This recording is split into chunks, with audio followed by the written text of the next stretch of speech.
Jeffrey Morana akulira kampani y'amata ga Jessa ategeezezza ng'olutalo lwali mu ggwanga lya South Sudan gye buvuddeko bwe lwabakosa ennyo mu nzirukanya y'emirimu gyabwe. Ono era agamba basanze akaseera akazibu ne bannaabwe bwe bali mulimu ogumu abatunda amata ku bbeeyi eya layisi olw'okuba tebaggyibwako musolo, ekintu ekiyingirira ebyenfuna byabwe. Okwogera bino bano babadde batongoza enkozesa y'amata agali ku mutindo gye bayise Jessa Full of Life wali ku woteeri ya Serena mu Kampala. Ebizibu ebiriyo bikendezezza amata getusobola okutundayo naye nga abantu baayo bajjumbira nnyo products zaffe era bazaagala naye nga tusuubira nti ebintu byonna biteremye tujja kwongera okutundayo naye nga products zaffe zibadde bazaagala Sudan.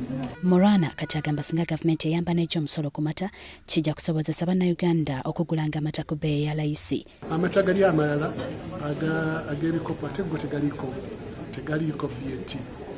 Ate nga tugezaako gavumenti egezaako okulaba nga oba gavumenti yali agadde amata agali pasteurized n'amalongoosi gakulaakulane naye ate bw'oteekako omusolo product nebeera nga yeeyongedde ebbeeyi ekintu ekyo kiba kizibu okutuukiriza.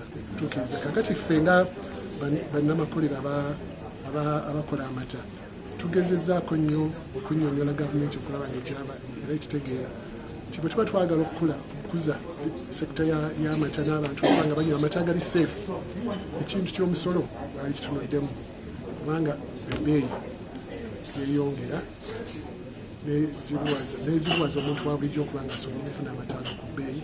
Ate ye Musa Kubula okuva mu kitongole kya Daily Development Authority ategeezezza ng'ekitongole bwe kyasazidde entoto ku butya bwe bagenda okukomya abo bonna abatunda amata agatali ku mutindo. Yayimiriza okutunda amata amabisi agavudde ku faamu ne bagaguza abantu because yamanya nti waliwo obuzibu gayinza okuleeta endwadde mu bantu abaganywa. So government n'ekiraba mangu nnyo neeyimiriza okutunda amata nga tetugaprocessinze, tetugafumbyeko, tetugapaakinze, kulite yago eba temanyiddwa. So olw'ensonga eyo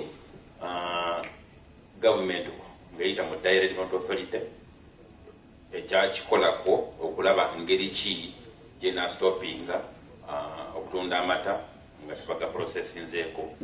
Baani eyo oba kustopinga okwo kujja kutandikira mu municipality mu bubuga obutonotono ne mu city ebibuga ebinene tulabe nti tumuvinga slowly and paka bwe tunatuuka wansi eyo yonna gye bagatundira. Alipoota eno ekkungaanyiziddwa Dennis Odong ku WBS Amasunsule.